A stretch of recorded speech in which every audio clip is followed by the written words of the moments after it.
Hi everyone, in front of me I've got Realme 9 and let me share with you how to change video resolution on this device. So first of all, let's open the camera app, and as you can see, currently we are on the standard photo mode.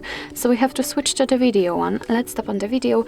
Since it is highlighted and since you can see this red color inside the shutter button, it means that for sure we are on the video mode.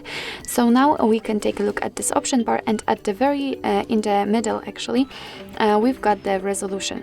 As you can see, after tapping on it, we can change the resolution to 720p. After tapping on it again, we've got 1080p, which means that we've got only two different resolutions from which we can choose. So basically that's all. This is how to change video resolution in your Realme 9.